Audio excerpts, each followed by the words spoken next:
So, good morning, good afternoon, good evening, colleagues.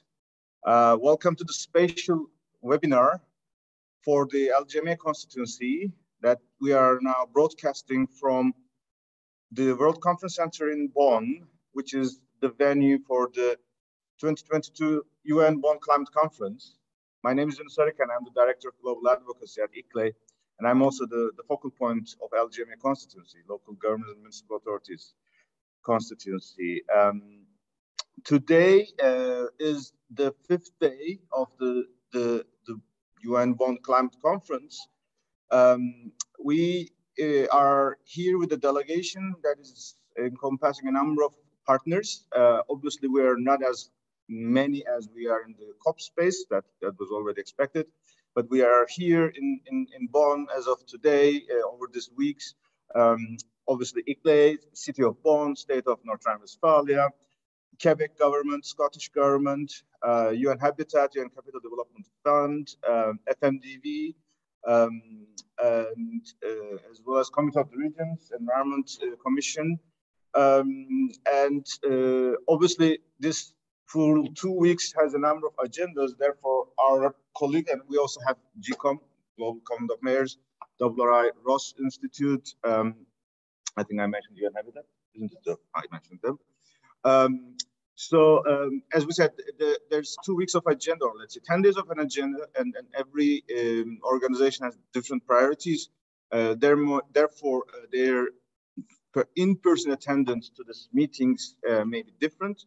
For example, we had a couple of more other colleagues yesterday here, and they're gone now. Now we have today new colleagues joining us. So it is like a relay, and it's already depending on the agenda of the negotiations as well. What we have been doing here is we have scheduled for daily briefings in the first day on Friday this morning, today, and then on Monday, so that we can catch up. Over these days, we're also in touch with our colleagues, delegations here through our WhatsApp channel. What is also important to note is that the UN Climate Conference, based on the experience from COP26, which was the first time virtual elements and in-person elements was incorporated, which was the first experience, it is relatively continuing here. However, all the virtual elements, especially the negotiation sessions, and some of the side events or some of the spatial events, if you wish to attend, you all have to be accredited to the NFCC. Obviously, this may be problematic because if you do not follow the registration deadline, then you cannot have this possible. Therefore, we thought for this meeting we can have it like say a kind of open a new channel. So we are now literally sitting in the, actually, I should maybe turn off my background. We are in the UNFCCC technical rooms, but we are using the internet facilities, or let's say Wi-Fi system, and we are using the webinar infrastructure of ICLE so that we can keep you informed about in an easier, in a more broader sense. And I'm very happy we have colleagues who have not been in person here, who have not registered, but they're receiving our updates. They are participating. They're sharing their information. So it is literally a nice hybrid collaboration. I just I'm trying to find where can I remove my back screen sharing backgrounds. Thanks. So that at least now you can see Teresa. She has just arrived last night. Teresa from Committee of the Regions, Environment Commission. She will be following the global stocktake on adaptation roundtables. So she's one of the 3 representatives. So for each roundtable, we have 1 LGMA representative, and Teresa will be convening our inputs to the process on the adaptation roundtables. So first of all, welcome, Teresa. I also see a couple of colleagues online. We can expect a couple of other colleagues joining us in the next couple of minutes here. And it's interesting because obviously those who are available, aware, this is also similar to any global conference. So you have to take out of your hotel or residence and then take a transport or bike or walk and then come to the space. But now I see on the screen, there are some colleagues who are already in Bonn, but also watching through the webcast. So that is the beauty of, I think, the digital services. What we would like to suggest, since that now we have a bit settled because we just rushed, we have now at least now in an easier setting for a dialogue. So let us take you through what is happening here. And then I would like to keep it to literally 60 minutes because this room has to be emptied afterwards, so we don't have the luxury to continue. And then we can open the floor because I see other colleagues also online who could join us. So this is officially the mandate of this meeting, 2 weeks, 10 days, however you call it, is a technical meeting between the two conference of parties, which is taking place at the end of the year. So the logic is that one conference of parties starts with a new government who is leading the process as a presidency. There are some decisions taking place. There are some initiatives that has been announced. And throughout the year, this government, who is the political, let's say, custodian of this process, together with the bureau, which is a number of countries nominated from their regional groups. They are the, let's say, their cabinet, if you can call. During the year, this bureau and this presidency is the political representative of the process or political leader of the process. UNFCCC Secretariat, which is taking care of the implementation of the decisions, the implementation of meetings that will take place or submissions and then the drafting of this compilation of the submissions. They serve the preparatory meeting. Here, there are two bodies which are responsible for the decisions which should come at the end of the year, which is subsidiary bodies, this is called. One is on implementation, which is mainly, yes, there's a decision adopted and how to implement. Then there's another group, scientific and technical advice. This group is primarily exploring the topics that could be turned into a decision later on. So SAPSTA agenda is usually those topics that will come soon. Imagine carbon capture and storage, or what are the gases that has to be calculated, their global warming potentials, or how do we define a goal on adaptation, or how we discuss loss and damage. Whereas subsidiary body for implementation is much more taking on, for example, how do you mobilize the $100 billion per annum because it's already decided, there's no question about it, but it is not coming, or the emissions inventories or NDCs, the contents. So these are the two, let's say, streams that are taking the discussions. And this, throughout this 2 weeks, they prepare the decisions that will be adopted at the end of the year. And some of the top, of course, decisions is also taking place with their reviews or others, but the main outcomes is mainly preparing for the year round. So obviously, as you are all aware, the UN is becoming much more opening its doors to public. Therefore, they are making it as much as possible meaningful without abbreviations. Therefore, this conference, what we are called here, is previously it was called intersessionals or subsidiary bodies, SBs. Now, official language is that this is the UN Bonn Climate Change Conference, which means it is not as big as any COP event at the end of the year, but it is still a conference because it has, in addition to negotiation, it has other agenda items like champions, like side events, the initiatives of the presidencies. So one thing that may be different, we can imagine, is that, for example, during this year, especially because of the COVID restrictions, there's no exhibit. So This is taking place in a conference center that you can be familiar in anywhere in the world. In a typical COP, you go through so many pavilions. It's like a fair exhibit. This doesn't exist here. Here we have only cafeterias for the serving the needs of the human beings here, which are already suffering a lot with their workload. Corridors, they're all used for minglings, bilaterals, get-togethers, and then special event rooms, either negotiation rooms or plenary rooms or side event rooms. So that is the, let's say, technical part of it. So what will be the key here for us, the LGMA, local governments and municipal authorities constituencies? First of all, this is the beginning of a new era. Paris was, of course, good. We have been ensuring the recognition of our all levels of government. Glasgow made a new, let's say, set a new bar or set a new height, which is multi-level action is now in the preamble. So this is the first step of the second phase of the Paris Agreement to be in multi-level spirit. Therefore, we are now using this process or event here as the beginning of a new era, which is multi-level action delivers. We have been discussing with our partners throughout the months, over the past couple of months, that from our motto for the Glasgow was time for multi-level action. And we say that that time has come. And now we are going to the next phase, multi-level action delivers. How do we do this? That is, of course, the important things. There are several topics.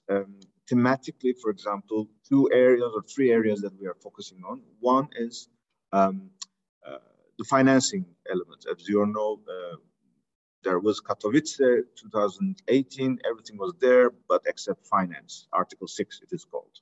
This is mainly the flexibility mechanisms, how you invest in your own country or how the North can invest in the Global South.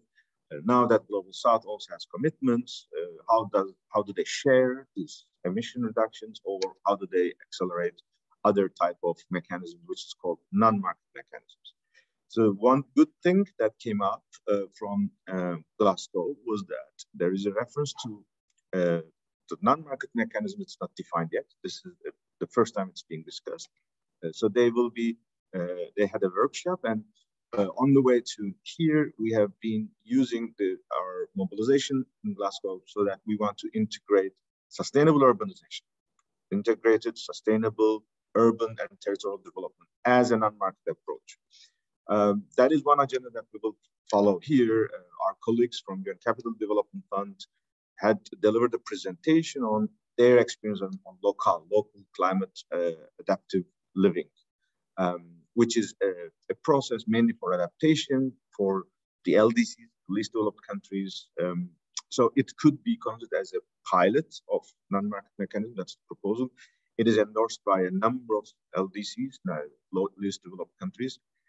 And during the workshop, we also intervened, saying that local could be an entry door. It's a good case, at least a beginning, but urbanization is a global phenomenon. It is taking place everywhere in the world, and we would wish the experience to the local could elevate next phase, maybe into a broader urbanization at all. So this is one agenda that will come up. The second agenda is actually, we are not too much covering, but it is an important thing.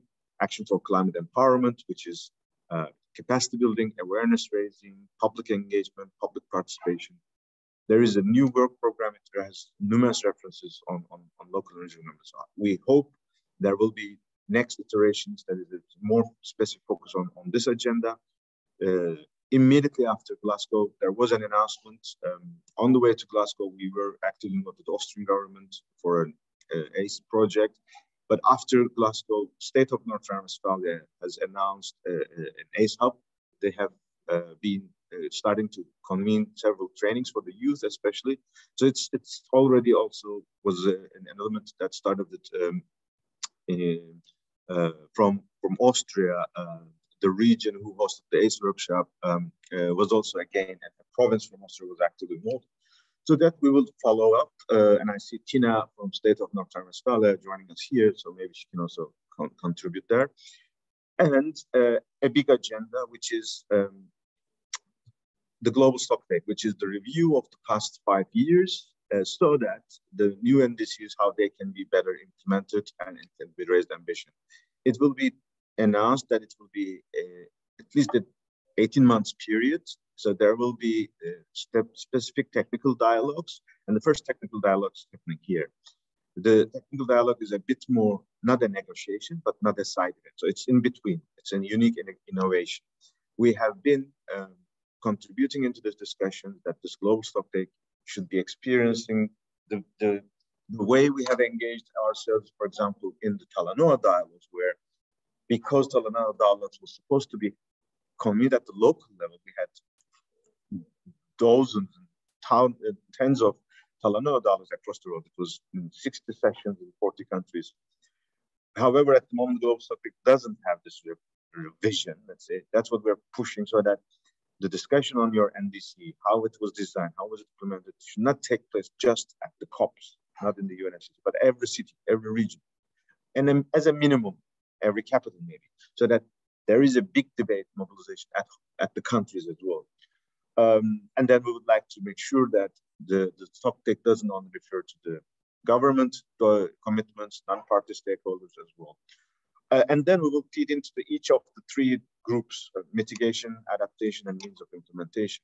So this is a bit also a unique process because practically it started yesterday. We will start have second meetings, and there's a World Cafe. Tomorrow there will be 3 hours of this session, and then on Monday another 3 hours. So, of course, for organizations, cities, networks, be it in the north and be it south, coming for an event, which is in fact our interaction for 7 hours, if you include World Cafe for 3 hours more, 10 hours, but spread through 5 days and 6 nights is practically extremely demanding. Those who are negotiators, they can easily do it because they're already here. They're mandated to be here. But partners like FMDV, the Committee of the Regions, and us, we are dedicating our time and energy. Obviously, we have a lot of things to do. There's no funding for this process at the moment from the UNFCCC. It is a challenge. This impacts our continuity of our participation, which is the co-facilitator wants to have it. If you're a part of the process, you have to start from the beginning and to the end, but it is practically impossible. Let's see how this will produce a result. Yesterday, we delivered a statement. We drafted it together with GCOM, and we delivered as well. And we will see how this will result, because there will be second and third phase in August and next year, and it's even more questions because they are not part of the UN meetings. That is the part of the negotiations. In between, we have an agenda with the presidency. Of course, we have a new presidency, Egyptian government. It's a new team. It's a new delegation. We are getting ourselves familiar. We had calls in the past couple of weeks. We had officially met with the President, Minister of Foreign Affairs, Excellency Shukri. We have met in person with champion Mahmoud Muhyiddin. We had met Minister of Foreign Affairs, ambassadors, Ayman Amin, yesterday for ideas on sustainable cities and how we can develop it. So it's a personal connection, getting to know each other and start framing or preparing our agenda. In relation to that, obviously, the presidency has just launched their website, and there is this also priority teams. As of today, you cannot find cities there visibly in the topic, but we know there's a keen interest, and we also know one of the biggest things that has happened in between. The UN Habitat had a decision, executive board has had a decision to come in the first climate and environment ministerial. Meanwhile, there's parallel process. G7 is focusing on cities. So many things are going on. It is highly likely that in the next couple of days, both the thematic priorities and the list of ministerials could involve prominently an agenda for cities and regions, sustainable urbanization, and even climate urbanization ministerial, but it is work in progress. And lastly, of course, we are involved in the Champions agenda. Champions are also introducing new updates. That is also being discussed. Nigel Topping, Mohildin are having a number of consultations. We are participating to the extent possible. That the outcomes announced will continue. In terms of our own events, as you have noticed, we are attending plenary and delivering a speech. We're attending a workshop and we're speaking there. But these are all events by the UN processes. The ones that we are hosting as LGMA is today we have a dinner hosted by Mayor of Bonn. It will be particularly an opportunity to discuss multi-level action with our negotiators, partners, and with representatives who are focusing on this area, the governments, the Friends of Multi-Level Action, but UN officials as well. Today, one of the newest members of the LGMA constituency, African Sustainable Cities Innovation Foundation, is hosting a side event. And on Tuesday, ICLE will host a side event as well. These are the other events that we are leading so that we can communicate our messages. So maybe it would be good to give a break. I see Leon also joined just us. So let me show where we are. This is Leon. You can see we are in one of the, let's say, a capacity of 25 people, roundtable meeting rooms in one of the meeting rooms of the UNFCCC, the World Conference Center, and here's Teresa. Maybe Teresa, while I give a break, maybe you can explain why are you here? What do you want to present as Committee of the Regions? I have a question Sure. First for you. The ICLE event on Tuesday? Yeah. Do you have a draft agenda? We are in the making. It could have been hybrid if we had registered virtual elements as well. It will be mostly in person. It will be focusing on this multi-level action delivers. In terms of agenda, we will check our colleagues here, City of Bonn, State of North Rhine-Westphalia. Many of our partners are leaving. Those who are not leaving, we would like to have them joining us, like UN Habitat. We have heard Quebec government also will be here. And then we will also invite other partners, nationals, who are sharing their updates with us. So it's in the making.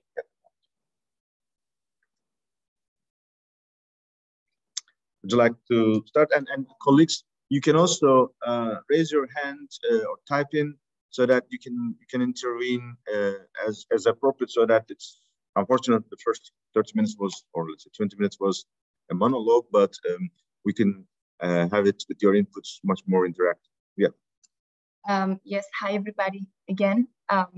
So my name is Teresa Garcia, and I work at the Commission of the Committee of the Regions. As you know, the Committee of the Regions is an advisory body to the EU institutions. So we are currently working on an opinion on COP27 that was requested by the European Commission to understand what are the objectives of subnational governments for COP27, and also to understand what are our needs for the implementation of the Glasgow Climate Pact. The rapporteur of the opinion is the Mayor of Dublin, Alison Gilliland. And we are a political assembly, so we work with 6 political groups. And of course, you know, when you have politicians, then you have to reach agreements between the right, the left, the Greens, the extreme right. So sometimes it's a difficult process. But we are also present. We will be in COP27. We have a delegation of 8 members that is part of the official EU delegation to COP. 2 of the members are the future president of the Committee of the Regions, who's Vasco Cordeiro from Portugal, and also the mayor of Warsaw, Rafał Trzaskowski. Apart from that, I'm here today and tomorrow to participate at the technical dialogue on the global stocktake at the roundtable number 2 on adaptation. We were working together with our colleagues in Regions 4 on the submission on the global goal on adaptation, and I will be delivering main messages that are in that paper that I don't know if everybody here saw it. Today, I think it's going to be more about the organization of work, and tomorrow we enter into substance. We have 2 expert panels, and then on Monday we will have conclusions, and also the co-facilitators will be drafting outcome, the output document. Maybe on that front, what we did also, because knowing that you will not be able to join or stay longer for Friday, we have nominated, for example, City of Bonn, Susan Nolden. The same goes to the means of implementation group, FMDV. Carlos nominated himself as available for the third group, but he's not available tomorrow. So we have nominated, for example, another colleague, Sunanda. So we'll see how this also hands over. But before you leave, it would be good to hear your experience sharing with Susan. The same goes to Sunanda. And how do you see what has been discussed? Honestly speaking, it's really a bit, for me, it has huge question marks. The idea is good, but how practically it will be effective, I have doubts. So let's see. As I said, we always support such initiatives because it's opening doors. Once again, the process is supposed to be as equal as possible. For example, 60 member states or parties and 45 stakeholders. Out of 45, 27 are nominated by the constituency, like LGMA. So that's again the power of working as a constituency, because these 27 names, which is one per each group, which is every constituency has the chance to nominate 1, 3 times 9, 27, whereas the rest 18 are done through an application and review process, which is led by co-facilitator of the Secretariat. So internally, within the constituency, we have the chance and authority to nominate the most suitable, available, appropriate representative, depending on the topic that we're talking about. That's again giving our the value of acting through a constituency process. And that's why responding to these invitations from the UNFCCC, responding in time to documents, and then fulfilling the deadlines is important, because it's an opportunity that we have to squeeze in and make sure our voices are heard at spaces where we are able to intervene. So I think that is one thing that we should take into account. Yesterday, we delivered an opening statement. We can share it. On the adaptation, I think you would probably refer to the nature-based solutions, and then the adaptation finance probably will come. How will you able to interact during the roundtable? We'll see, because we are not a speaker. There will be experts speaking. It is mainly scientists, not stakeholders directly. But at least they heard yesterday part of it. One interesting point, for example, we don't know who these 60 or 45 are. Nobody knows who they are. So it's very hard to make this interaction like immediately. So let's see how it will evolve. I saw that Susan said that she will be in the dinner today. Susan, yes, I'm happy to discuss with you tonight. Today, as I said, it's going to be about organization of work. So hopefully I'll have some clarity on how the dialogue is going to work. And I have a document with main messages that I will deliver hopefully tomorrow or today. So I can share it with you in half an hour. Perfect. We have another input from the participants. It's anonymous. I don't know why it's anonymous. I cannot see their name. Thank you again, Yunus, for all this. Could you let us know a bit more how the Egyptian presidency delegation perceived our activism, and more importantly, they responded? Do they have a clear idea on how to give a focus on our constituency and the net zero and resident urbanization emergency during COP? Shall we, after the SB, write a joint letter gathering all networks together as one? So presidency had announced several of their perspectives. Their priority is the same announced with the UK, which is mitigation, adaptation, collaboration, and finance. The champion has highlighted additional priorities. For example, it includes localization. The localization, in their perspective, however, it's not necessarily only local government, it's much more local communities. How to reach the ordinary citizens, those who are completely out of this process, but has to be engaged in this process. And we always said that localization can be best handled by local and regional governments. And they are in Egypt, the champions have announced that they will have a process where they will work with governorates. Egypt, like every country in the world, has its own domestic management models. They have governorates, governors who have more authority and power and resources, and then they have cities and mayors which are relatively less powerful. So through the governors' leadership, they are introducing these kind of urban development processes. So they will work with them so that they will bring the Egyptian governors or provinces input to or responses to climate change. We said that this should also not limit itself to Egypt, and it should be also good practice across the world on localization. Coming back to our constituency, they seem to have seriously an interest. So on cities, obviously, let's remember when we met in Glasgow, the World Cities Day was celebrated in Luxor, Egypt, one of the oldest cities in the world historically. That's back to thousands of years. Egypt has developed voluntary local reviews through the work of the Ministry of Housing and as well as Ministry of Local Governments. So that is a unique experience. There is already an interesting opportunity. The Prime Minister is an urban planner. And a couple of weeks before, UN Habitat announced that Egypt will host the World Urban Forum in 2024. These all are interesting experiences, and that shows how Egypt would like to work on the sustainable cities. They are reshaping Cairo. Obviously, they're one of the world's biggest metropolitans, and of course has its own challenges in a rapidly fastest developing country metropolitan area. On top of this decision came of the UN Habitat, which was something that LGMA has been asking for years, which is a climate and urbanization ministerial. Egypt is one of those countries where there are two ministries on the same topic, which is Ministers of Housing and Ministers of Local Government, obviously Minister of Environment, and Presidency is the Foreign Affairs.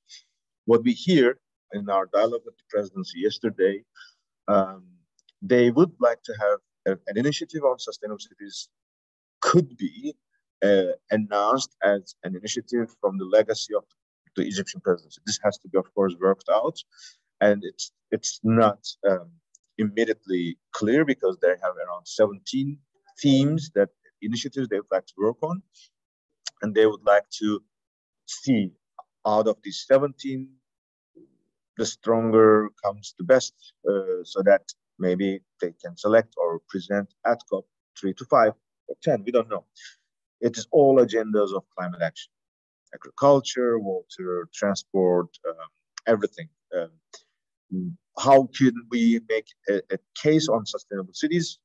Yesterday, it was at least with a group of organizations, including UN Habitat, ICLE, GCOM, WRI, and the Global ABC, which are the ones who are also being actively involved in Marrakesh Partnership and other processes. So we are now invited to come up with an idea that could be developed in partnership with others. And our proposal was that, so in the next couple of weeks, we have to advance on that. They would wish to see an in-person meeting in Cairo during the summer, and that the initiative, unlike previous years, should be presented before COP takes place, so that until the announcement and to COP, especially parties could announce whether they would like to engage with that. We believe this is a good approach because just announcing something in COP or at COP is also very, very demanding and challenging because there is a plethora of announcements and there's in the middle of negotiation. So having an announcement before and then bringing the appetite is good.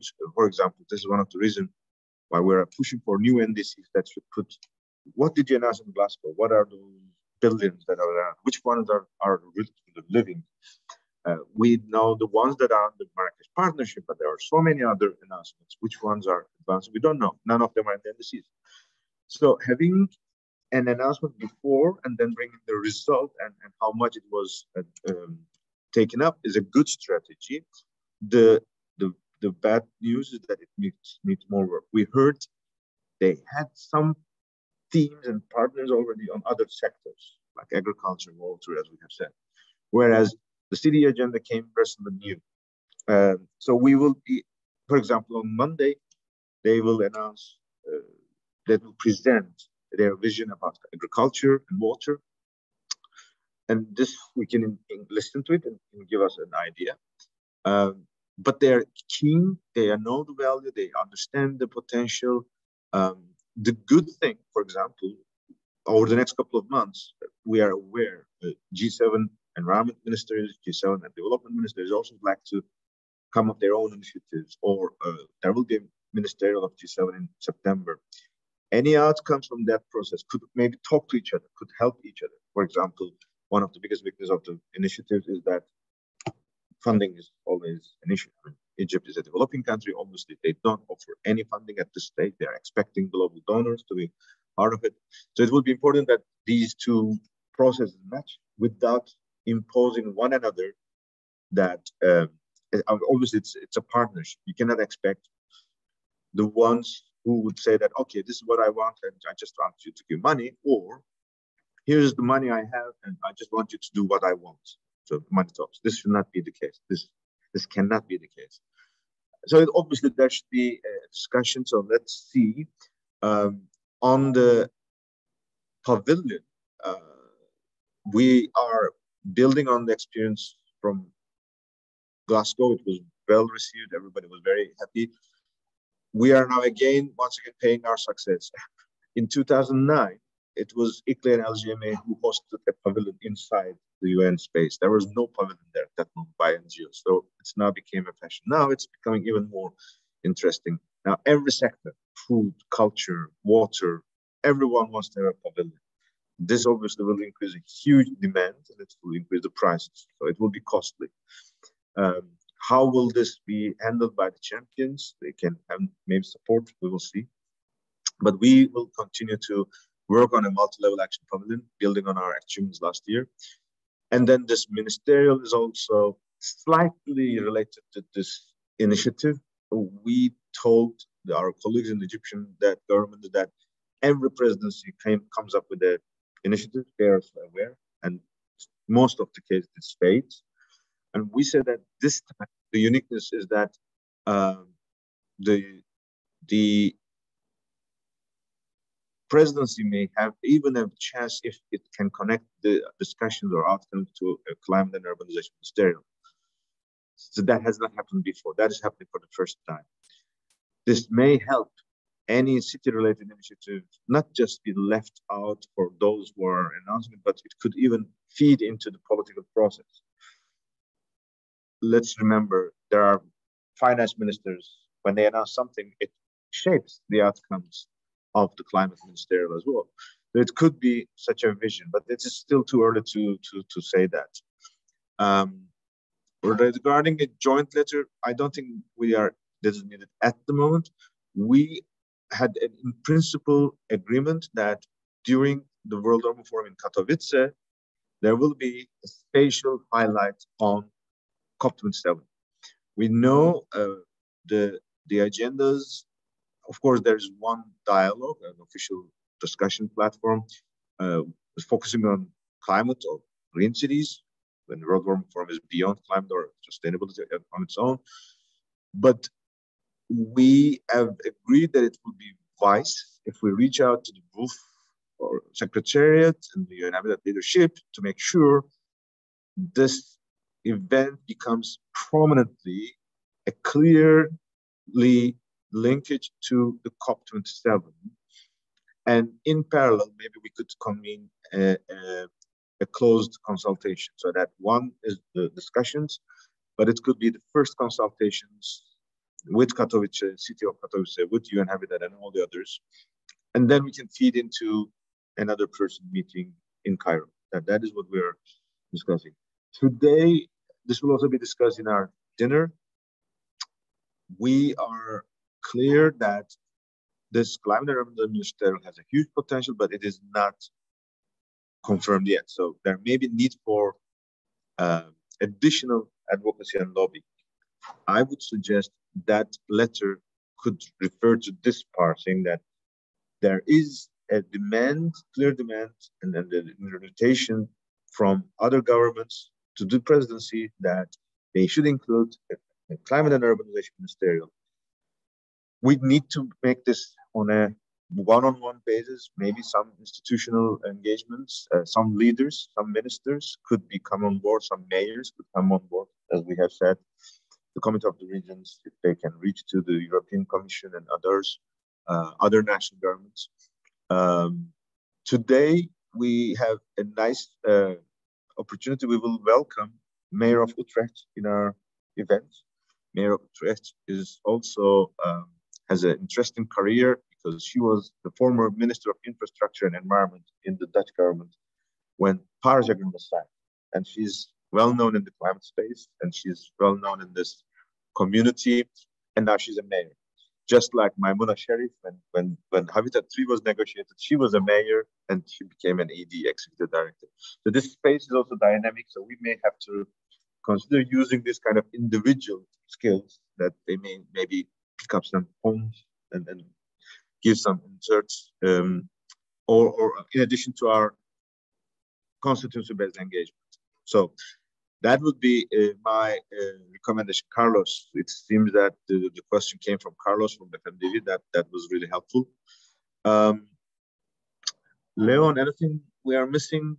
Because it's 7 more minutes left.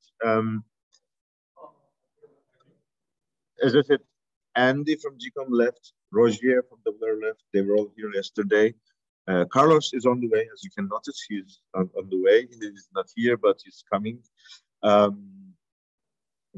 Other colleagues I know we have met, for example, at the meeting with the presidency, Minister of Foreign Affairs, we had the delegation with the Scottish government, Tessa Ferry, Quebec government, Julian Boss here, me and Leon. So at every opportunity, we are trying to diversify our delegation. As I said, UN Capital Development Fund was at the meeting with the workshop.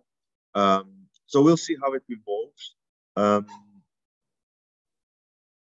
I think we are making good progress so far, and we'll see how much we can advance further. On Monday, we will have another webinar at 9 a.m.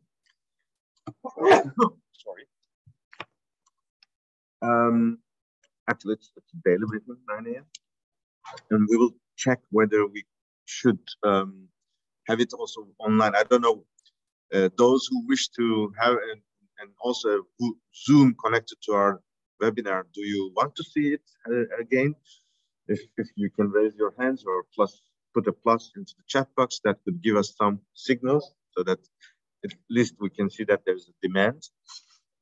If not, we can have it in person. For me, I'll be in Brussels, so I would be happy to follow with them. Good. At least we have one request to continue in this format. So we will keep this webinar recording also on the web. To that, a couple of things. The champions have announced the logistical details today at 1. There will be a briefing. Mm-hmm. There will be a big discussion on hotels. There is some arrangements, hotel websites or reservations, cost, obviously. This was one of the topics that was raised by some NGOs or some constituencies. We, in principle, of course, would say that, yes, the cost should be lower. But as you all know, Glasgow, in terms of this kind of logistical challenges, have elevated this space so high, it would be very, very hard for any other host to be convinced to keep it lower. The amount of accommodation prices in Glasgow was, or let's say overall Scotland, because there were no space left in Glasgow. Many people were traveling 60, 50 kilometers. The amount of daily prices, hundreds, in some cases, 3 digits, even 4 digit numbers. And there was a request, again, on the way to Glasgow, to the UK presidency, please do something that is unacceptable. Nothing was done. So let's see. That will be debate. There is application for side events. that will be kicked off on the 21st of June. There is also an application for office space, but not pavilions yet. It's also open. I think it will come in a couple of days. So these are also other information we should keep in mind. Carlos is asking, do we know where exactly the Blue Zone will be settled? Yes, the Sharm El-Sheikh conference hall, yes. It is already on the website, COP27.eg. It's the president's website, isn't it? So now, COP27.eg is the website of the presidency. If not, I think we can come to a close. We will be kicked off soon because there is a negotiation starting here, and it will be good to give a buffer time so that we hand over. We thank you all for your interest. We will keep you updated. We have a WhatsApp group. Those who are leading, you can feel free to send us your information so that we can include you in the WhatsApp group as well, because that's more like ad hoc announcements as well. Okay, good. Take care and have a nice day. Thanks a lot for your participation.